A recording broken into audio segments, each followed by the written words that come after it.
Eh bien, bonjour les spotters et bienvenue dans notre live hebdomadaire de 15 heures. Et aujourd'hui, je vais vous raconter l'histoire comment, à James Bond, on est passé en squad. Vous savez, ces formes d'agilité moderne. Mais avant de parler d'agilité moderne, quand même, je vous dis qu'on est arrivé là, on est passé en squad parce qu'on a eu, bah oui, un gros blocage. Et oui, alors ça s'est passé donc du côté plutôt organisation interne, côté du développement, à la partie produit. Je vous racontais comme ça comment, au niveau de l'organisation, on s'est retrouvé bloqué, puis comment est-ce qu'on a essayé de s'en débloquer et comment aujourd'hui on a un peu plus le smile. Alors, à un moment, on s'est retrouvé justement, mais il n'y a pas si longtemps que ça, hein, au développement à Genspot, hein, vous savez, pour faire le produit, etc., à plus d'une vingtaine de personnes, ce qui était à peu près la taille de la boîte il y a encore 18 mois. Bah, et oui, on a une grosse croissance, là aujourd'hui on est plus de 40. Bon. Et donc, normalement, c'est le bonheur hein, pour, évidemment, faire des produits, sortir des nouveaux trucs de roadmap, on a de plus en plus de gens, donc ça doit être de plus en plus génial. Et sauf que là, patatras, c'est le drame. En vrai, bah, on avait de plus en plus de gens, que ce soit au développement, pour la partie produit, etc. Puis en fait, ça coinçait. Alors, on mettait de plus en plus du monde de process, on commençait justement à dire, oui, il nous faut des dates pour savoir quand est-ce qu'on va sortir tel feature, quel truc, mais avec telle personne qui va faire tel machin. Il faut aussi qu'on fasse des réunions de coordination qui duraient de plus en plus longtemps jusqu'à ce que vraiment une impression vraiment de un peu de collapse. Le truc il avance plus et plus on a de gens, moins ça avance. Donc là c'est toujours un peu tendu dans ces cas-là. Vous imaginez bien parce que c'est le contraire exactement de ce pourquoi on avait imaginé tout ça. Donc là il y avait tout un problème. Alors chacun y allait de son élément de sa solution. Et en fait, on en est sorti en disant on a décidé de passer en squad. Alors, qu'est-ce que ça veut dire passer en squad? Bah, déjà, tout simplement, ça veut dire, c'est ce qu'on a fait donc, alors principalement, donc c'est donc alors, mon associé, donc c'est Paul Giraudon, hein, le CTO, vous savez, de Genspot depuis le début, qui a porté cette transformation interne, hein, parce que c'est vraiment ça, c'est du change, comme on dit, une transformation interne, même à notre échelle de PME. Bah, en fait, c'est tout simplement déjà le fait de ramener tout ça par des sous-équipes et qui vont devenir autonomes. Alors, on a découpé ça en 5 squads, hein, parce que nous, ça correspond à notre métier. Hein. La squad Run, donc c'est le fait que le Genspot tourne en permanence, en temps réel, sans bug, de manière nickel, rapide. La squad Inno, parce qu'il faut justement produire des nouveaux produits, sortir l'innovation, le futur, etc. La squad Framework, parce que nous, en fait, c'est une plateforme. Donc, en fait, il y a une couche intermédiaire que souvent les clients ne connaissent pas, mais qui est essentielle, qui fait que justement, on a une capacité industrielle de produire tout ça. On a la squad projet, parce qu'à un moment donné, on a des projets pour des clients, même techniques, hein, même si on en a vraiment très peu, parce que Genspot, on est une boîte de produits, mais il y a quand même des projets clients, d'ailleurs avec des très beaux projets qu'on fait avec nos clients. Et puis, il y a la squad interne, parce qu'il faut ce qu'on appelle du tooling, faire des outils internes, les outils de mise en prod, les outils de mesure de tout ça, enfin, tout ce qui est interne à tout ça. Et donc 5 squads, bah vous faites, c'est pas compliqué, 5, 20, ça fait à peu près 4 personnes par squad. Bah voilà. Et donc le principe, il est basé sur un mot-clé essentiel, c'est celui d'autonomie. Rendre autonome justement ces différentes dimensions. Pourquoi? Parce que sinon, ça veut dire que, encore une fois, tout est dans tout et que tout le monde bloque, un peu comme c'est une mêlée de rugby où chacun essaye de pousser et chacun a raison d'essayer de pousser son ballon, mais à la fin, ça ne bouge pas. Alors que là, vous êtes autonome et donc ça court partout dans le terrain et donc il y a des choses qui se passent. On a organisé ça ensuite avec une logique dans laquelle il y a à chaque fois un binôme. On est très binôme à Genspot, on a ça aussi au niveau du CODIR et on l'a mis aussi au niveau des squads avec ce qu'on appelle un product owner, quelqu'un qui apprend plutôt la partie, on va dire, client, besoin, et puis un tech leader qui est plutôt la partie justement technique qui représente la chose à faire. Et comme ça, ce binôme, il est obligé d'arbitrer et de composer ensemble et d'avoir justement une vision par rapport à ça. Et donc on n'est pas une logique client-fournisseur, on a une logique intégrée. Ça, c'est un point très important. Binôme autonome. Ça, c'est un premier point. Et alors, je peux vous dire que là-dessus, ça a tout changé. À peine une semaine après, alors évidemment, il y a eu plein de... Alors ça pourrait faire l'objet d'un autre live. Hein.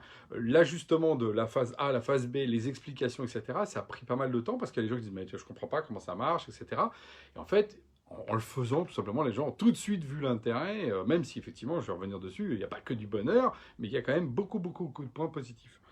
Et on a fait ça évidemment sur Genspot, notre outil de gestion agile qui s'appelle Tableau dans Genspot. Mais d'une certaine manière, c'est ça qui est intéressant.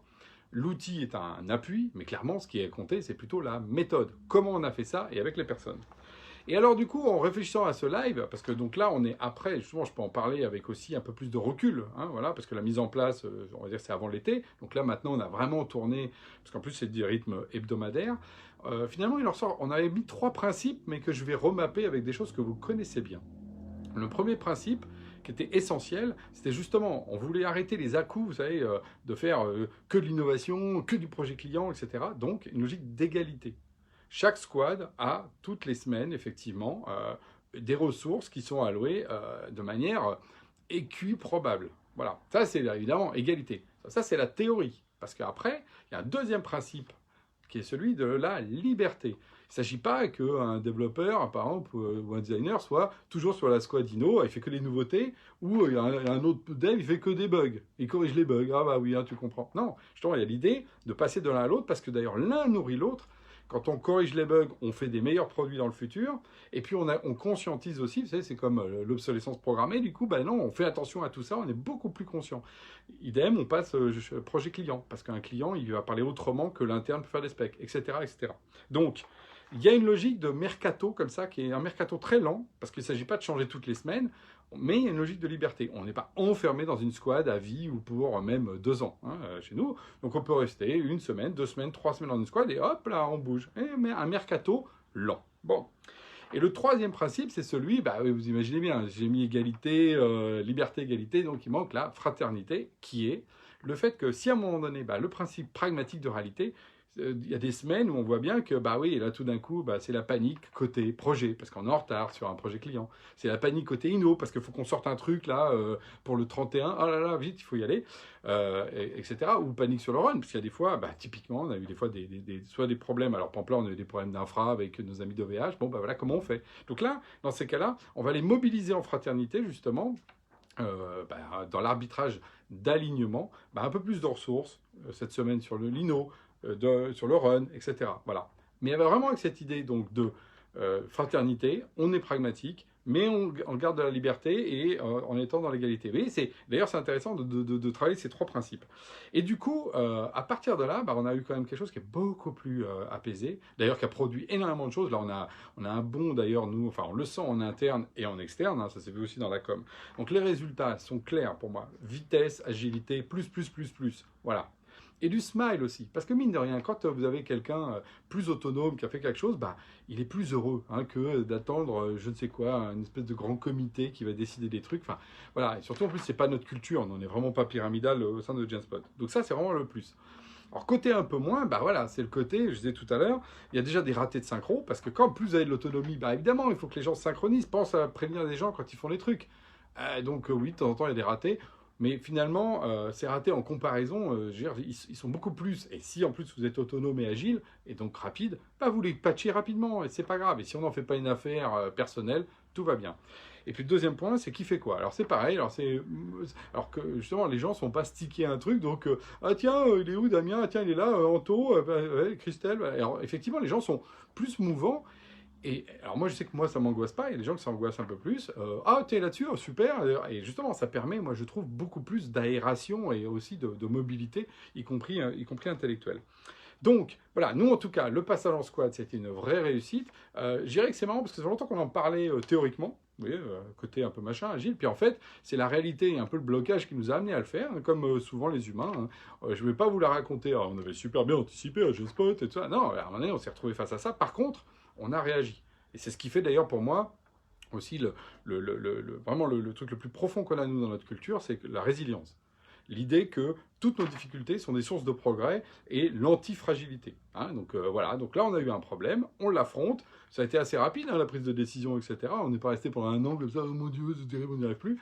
Donc on a été assez rapide et c'est ça pour moi, en tout cas notre culture très profonde, résilience, antifragilité et donc évolution. Et là je vous raconte le après. Bon, vous imaginez bien que pendant il y a eu des moments où c'était un peu rock'n'roll, mais c'est ça aussi une vie d'une boîte, c'est qu'à un moment donné, il y a des points justement, il ne faut jamais avoir peur de les affronter et justement d'en parler. D'ailleurs on a beaucoup échangé autour de ça. Et résultat aujourd'hui, on peut être nous en tout cas on est très très content des squads qu'on a mis en place. Et ce qu'on voit aussi, c'est que les autres services, à un moment donné, voire le dev aussi, à nouveau aura, avec les effets de croissance, d'autres squads à mettre en place. Donc ce n'est que le début de la squadisation de Genspot. Voilà, donc mettez dans les commentaires aussi vous, où est-ce que vous en êtes de votre situation justement d'agilité, squad, pas squad, est-ce que vous avez mis en place des méthodes ou pas, est-ce que vous avez été confronté comme nous à un moment donné au mur justement de la difficulté par rapport à ça, et voilà, ce sera très intéressant de partager, parce qu'effectivement, je pense que nos organisations sont en plein mouvement, ça fait aussi partie partie justement du pendant du numérique, de bouger dans nos organisations. Voilà, donc je vous dis à la semaine prochaine.